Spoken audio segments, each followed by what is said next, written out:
big buffalo. Oh. Hello, monsters. Are you getting tucked in? Just listen to the sound, sorry. As I said that, they went completely quiet. Oh, this is too magical. And they've obviously been too tired to even feed off it properly because hardly any of it's been eaten.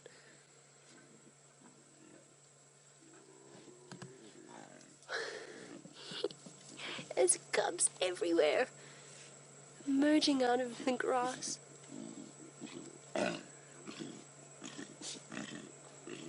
Oh, such fierce noises.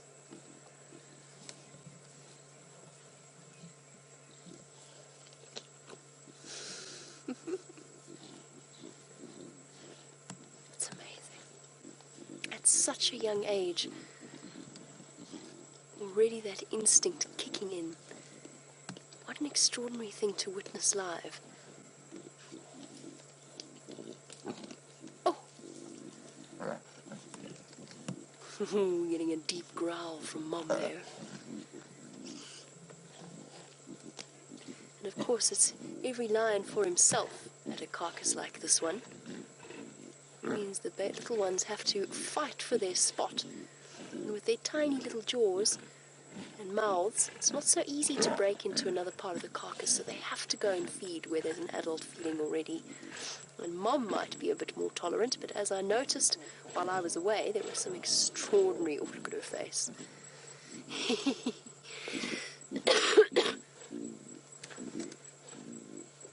There was an extraordinary couple of sightings with male lions. Look at her face. Hot and exhausted. I would love to know when they brought this buffalo down. It's very, very fresh to me. I'll copy that, Mike. You can make your way in. It's just myself. Gosh, I don't even know which lion cubs I'm looking at now. It used to be so easy to tell them apart. It's going to get harder and harder and harder now. These must be the oldest ones, surely.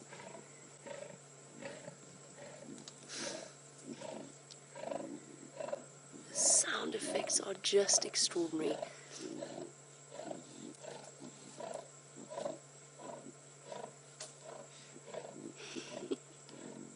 Sliding under Mom. So young, and yet... Oh, so vicious.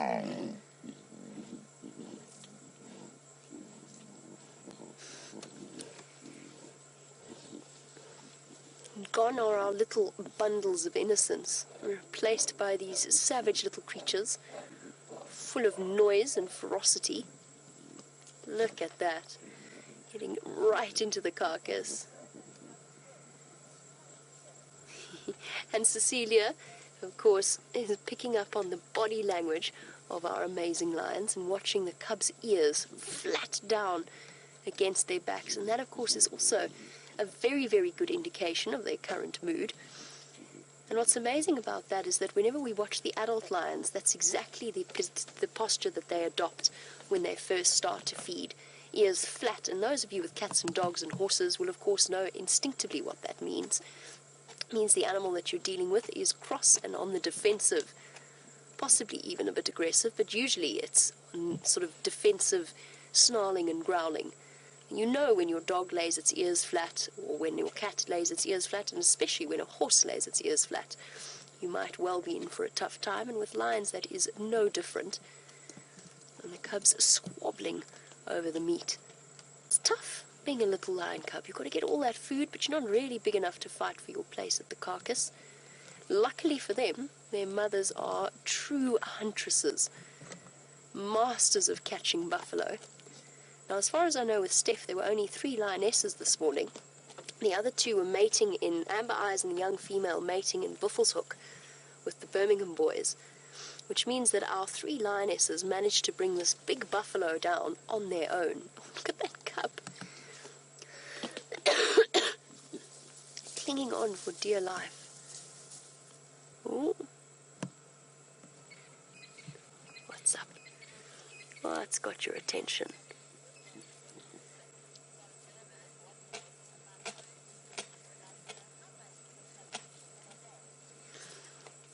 And as we watch our little cub making its way back towards the buffalo kill and dinner, William, who is 6 years old and watching with his mum in Johannesburg. William, it's so lovely to have you on. Oh, he's scrapping. Sorry, William. And I'll answer your question in a moment. Oh.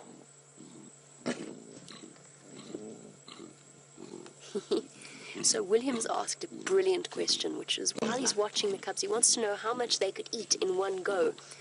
Now, William, typically, an adult lion, that like this big female, she could eat up to probably somewhere in the region of 7 to 10 kilograms in one big sort of meal, one big eating.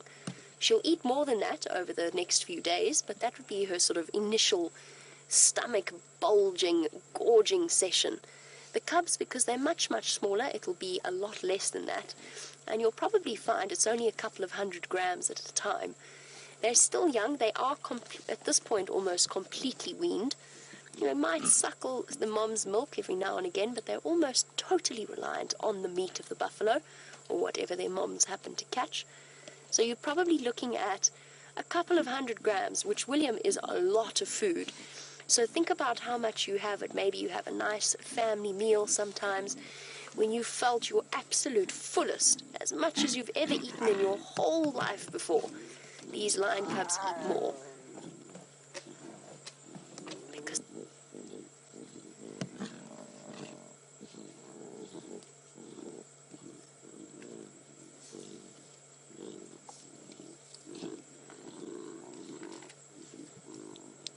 sorry, F, stand by one.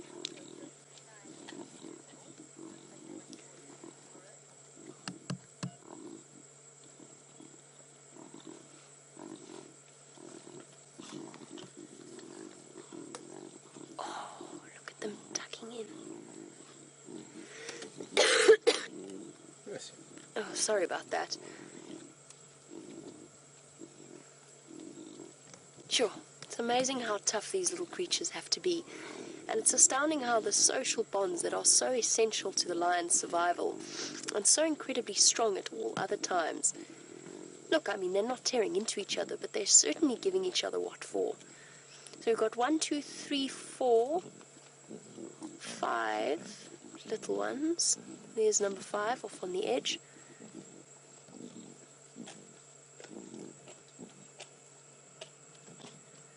And apparently those females have, oh, there, I think I saw number 6. Apparently those lionesses have moved away from the dam camera. So there's a good chance that they're going to be making their way back towards this kill. I didn't think they'd be gone for too long. Oh, it's just a pile of lions. It's hard to know where one begins and the other ends. What a fantastic way to come back from leave, hey, Andre? Not bad. Yeah. I'm going to see if I can reposition to get us the clearest possible view. And while I do that, Steph is back up and running. Let us find out what his plans are for this afternoon. Carcass that is, of course, under much attention.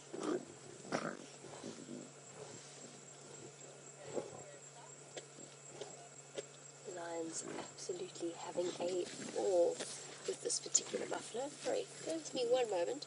You might get some odd sounds. I'm just fiddling with my microphone. There we go. That should be better. I've now readjusted my hat to fit my own head and not Brent's. As you can imagine, his head is slightly larger than mine.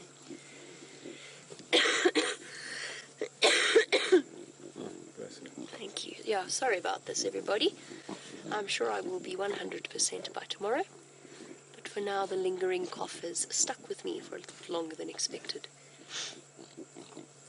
This lioness is pulling the skin aside. It's not an easy process devouring a buffalo. We see our lions do it on a regular basis, and that might sound like such an absurd. So they are around. Hello, little ones. I know it's difficult for where Gendre is to see them. I can barely see them. But I can't resist just having a look. Hey? You're still tiny. Oh, I think hear the other lions. I can hear them calling. Just listen. Yep. She's there. She's there. There she is. Oh, such a difficult position. I so wish I could be there for the moment of reunion. So our lionesses that were at the dam camera have rejoined the group. Unfortunately in the most difficult position possible. Oh, and she's lying down in the sand. You can just see cubs scrambling around. Oh, I want to go and join them. I'll go on the other side. Not join them, obviously. That's a ridiculous thing to say. That's not what I meant at all. I meant sort of find a nice position. And just bear with me for one moment. I think Mike is lost. He's been trying to find the sighting, and to be fair, it is a tricky spot. And Mike, I still don't think I have your audio.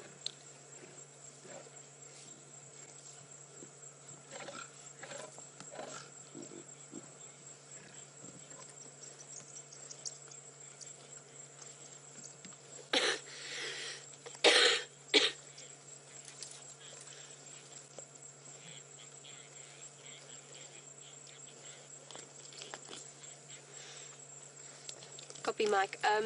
When I hit the Shkova, then the track started to go south from there.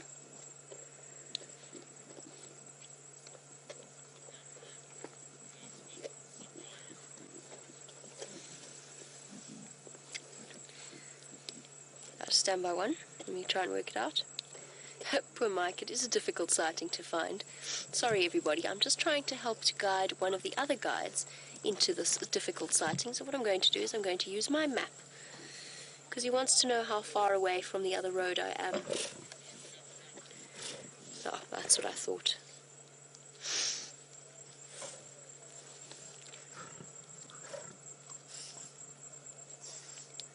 Mike, I've got your audio.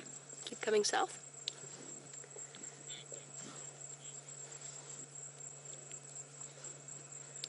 Copy. I think I heard him. Yes. Alright, so basically what I'm just doing here is helping one of the other guides to find the sighting. As I said, it's a tricky spot. There we go. There we go. He's on his way. Fantastic. And we can go back to focusing on our lovely lion family.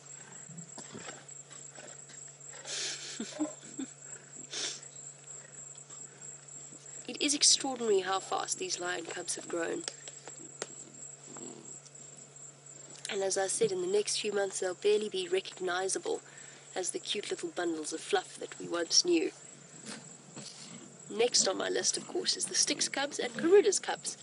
But I feel as though this, for an afternoon welcome back from 2 weeks' absence, is not a bad way to go. Starting off with Sindile, the lovely male leopard, and now sitting with our Lion Pride as the female tears into her buffalo carcass. Oh, you know what they haven't done yet? Oh, let's just listen.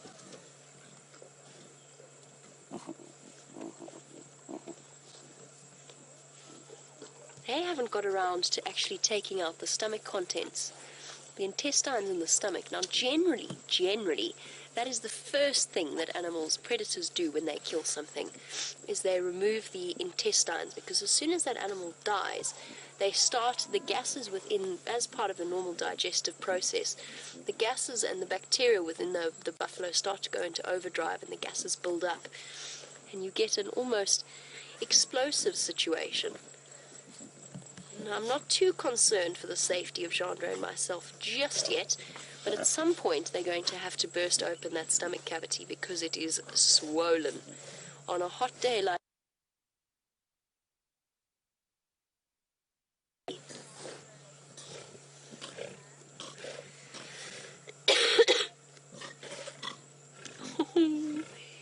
cheeky little cub, swatting at the adult lioness. I don't know if this is Mom or if this is one of the other lionesses, but she's looking terribly unimpressed with their boldness. Where's Mike gone? I can't hear him anymore. Oh dear. Oh, sorry everybody, please hold on one moment. Mike, I've lost your audio again.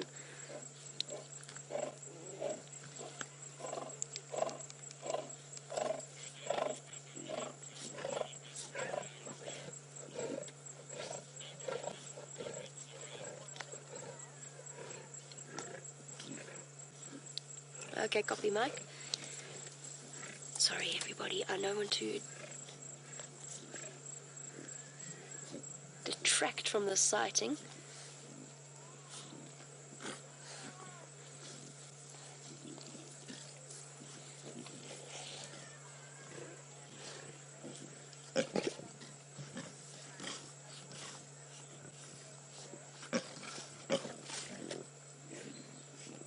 Some amazing vocals coming from these lions. And James Bear, a lovely question coming through from you. Something that we've noticed particularly with the Nkuhumas, as far as we know, there's only 3 lionesses here. Sorry.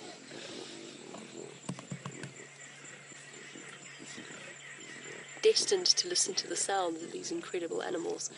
Sorry, James. Every time I start to talk, they make another amazing sound, and I don't want to talk over it. Right, James's question is, could hyenas come and push the lions off this buffalo kill?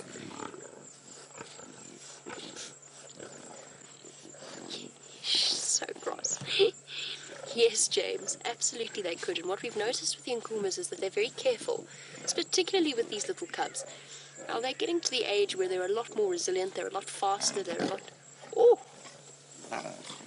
Such cheeky creatures. But with an absence of the males, and with 2 females missing from their ranks, you might find that they could be pushed off this carcass. But generally, hyenas are not fools, and you really, really don't want to tangle with a lioness with a brood of cubs. We've seen what they've been doing to the males over the last few days, or the last few weeks, whenever the males happen to overstep the boundary.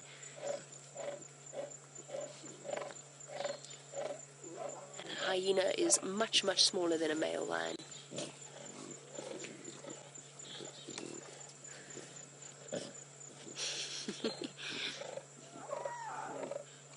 Lions are a lot of sound and fury, but often it doesn't translate into major action. So although what we're seeing looks so terribly vicious and unfair, the female hasn't hurt the cubs in any way.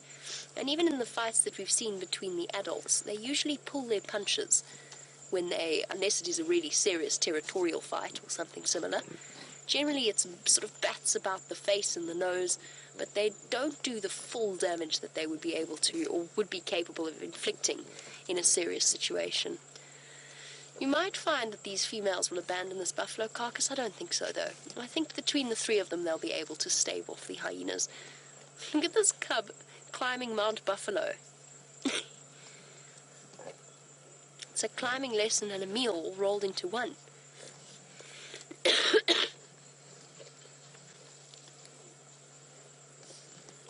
Now I think I can hear Mike.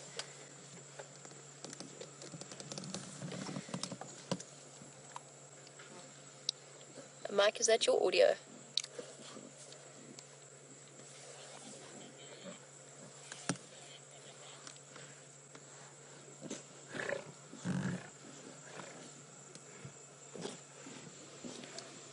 FM. Just keep coming south. We're probably about 50 meters away from you. We're just hidden in this guarri thicket here.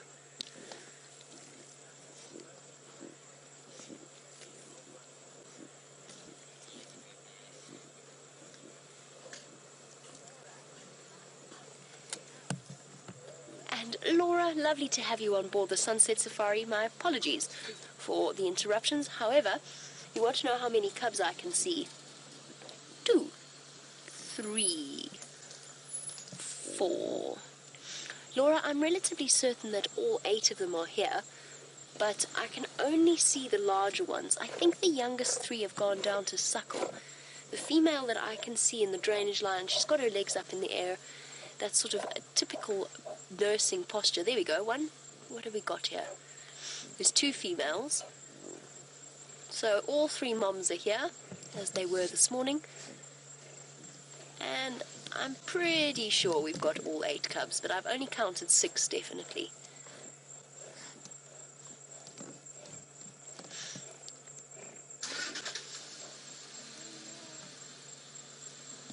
And in a wonderful turn of affairs, we've managed to, Mike has managed to find us.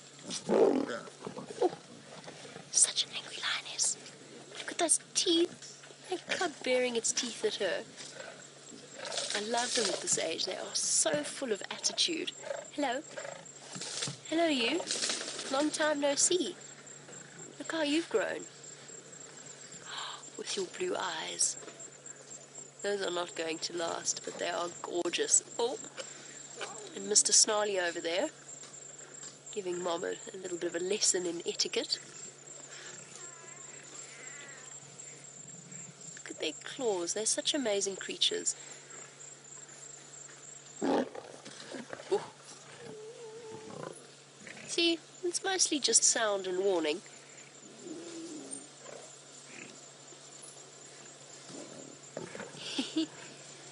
Cub tucking its head right into the carcass. There we go. Mom's making life a lot easier. Pulling back the skin. Ooh. Her instinctive reaction, of course, is she's been throughout her entire life fighting for her place at the carcass.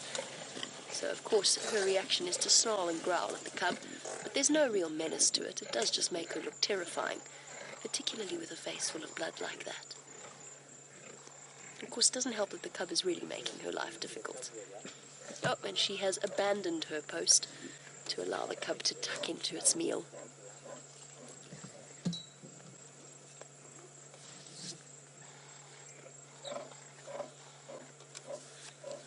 Panting away. Now, James and many others... Oh, here comes another lioness. Here she comes. Is she going to go and join in? Because then we could get some serious fireworks around the carcass.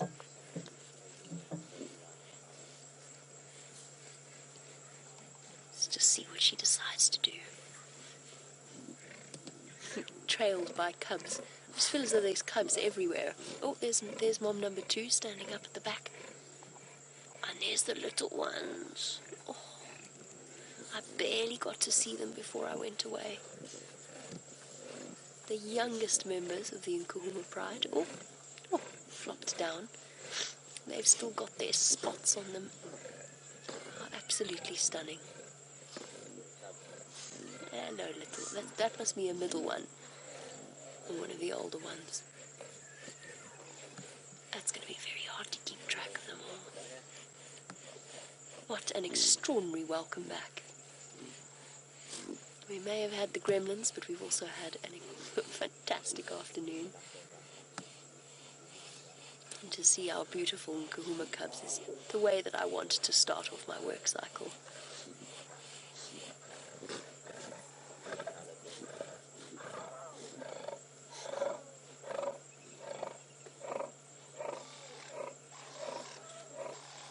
Mr. Henry is, of course, back once again on Djuma from his adventures in the Mara. But don't tell him I said this, but I really think he might have been right all along. I think that lion cubs may well just be the cutest cat. Baby cat, that is. I think he may have got that spot on. Look at that cub. Thoroughly determined to have a meal. Oh, it's incredible how much they've grown. Cast your mind back to the first time we saw the first 3 Nkuhuma cubs all lined up in a row on Nyala Road North.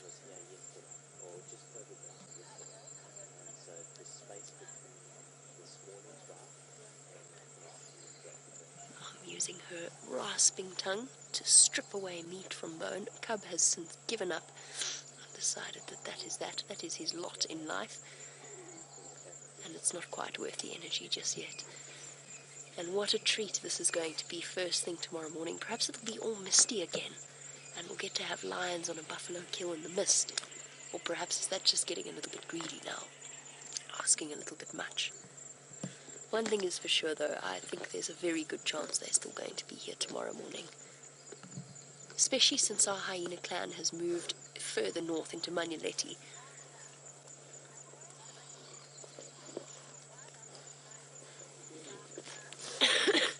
Excuse me. So dark night raises a question that has come through many times in the past, and is a very, very good question. And that is, what? Every time I start to talk, the cubs start to make a noise. I don't know what to do, I'm so torn. So Dark Knight wants to know why, if we name the individual leopards, do we not name the individual lions and lionesses? Tradition is sort of the general answer, and also in terms of the way that the reason that lions are named and leopards are named. Leopards are solitary, so they move about on their own, so they get their own individual names. Lions are social cats, so they're named for their pride or their coalition, depending on if they're male or female. And it's just a sort of a way of generally referring to them. So it's just a social versus a solitary thing. That being said, Dark Knight, most of our viewers have come to know each and every individual lioness in the Nkuhuma Pride personally, and whilst they don't have any official names, although I think Amber Eyes, given her current viral status throughout the internet, I think that Amber Eyes' name is pretty much official. We don't name them necessarily, but in our heads we do. We can identify each and every individual. I mean, we also started naming the hyenas, contrary to sort of reserved tradition. But it made life so much easier in terms of identifying each and every individual. And for me, because I've just spent the most amount of time, I think, of any of the lions on this reserve, I've spent the most amount of time with the Nkuhumas. I've come to know them as individuals rather than as a collective. Whereas, for example, if I were to encounter another lion pride, unless I spent considerable period of time with them, they for me would be a collective rather than a group of individuals. So while our lioness tucks in and we enjoy our last few moments of the sunset safari with her, let's head back to Steph and find out what Sindile is up to. It's a big cat afternoon. And for the last few moments of the sunset safari, the sun has provided just enough light for us to spend the last few minutes with this fantastic lion pride with their cubs and their buffalo kill. Now, of course, for new viewers, we do not spotlight or put a light on the young cubs, just to avoid adding an extra level of distraction at a time when they are so young and vulnerable. Of course, as night starts to fall, our biggest scavengers start to roam about. I am, of course, talking about male lions, but leopards as well, and, of course, the spotted hyena. So we want to make sure that we do nothing to disrupt the lives of these amazing creatures, so we'll be leaving them very shortly as soon as we finish off the sunset safari. But what a fantastic afternoon it has been. A reunion with Sindile, the male leopard. I know that Steph's been commenting on all the cats we've had, but it sounds as though while I've been away, the cats have been keeping you quite thoroughly entertained. So I'm glad I've come back and I've got a chance to... Oh, such a fierce, deep sound for such a tiny, harmless-looking creature. You little monsters. Aren't you wonderful? So a very special reunion with Sindile and with the Nkuhuma cubs, looking as beautiful as ever, and of course our lovely Nkuhuma ladies that have done a marvellous job once again of providing for their growing family. Just imagine that, 8 little growing tummies to fill over the next few weeks and months. But then, of course, if all goes according to plan, they will have 8 extra members to supplement the size of the wonderful Nkuhuma Pride. And we could have, what would that be? Goodness, my brain's on holiday still. This is be 13, right? I'm not crazy. No, that would be 13. Okay, there might be some males, so they might leave. I promise you I used to be able to do maths at one point. It's a bit of a struggle. I am still on holiday, clearly. But yes, a 13-strong Nkuhuma Pride in the future to look forward to. Continue to go from strength to strength, which is particularly wonderful after all of the challenges that every lion pride faces at some point in their lives. Okay, little ones, have a good evening. Enjoy your buffalo dinner. Rather you than me, I have to say. Particularly when that stomach content explodes, which is going to happen, and is potentially going to shower some poor hapless cub in grass and intestines, which actually would be thoroughly entertaining to watch, I have to say. Maybe a bit gross, though. Perhaps we'll be fortunate enough to witness that and other marvellous things on the sunrise safari tomorrow morning. You'll just have to stay tuned in a couple of hours to find out what happens. I'm going to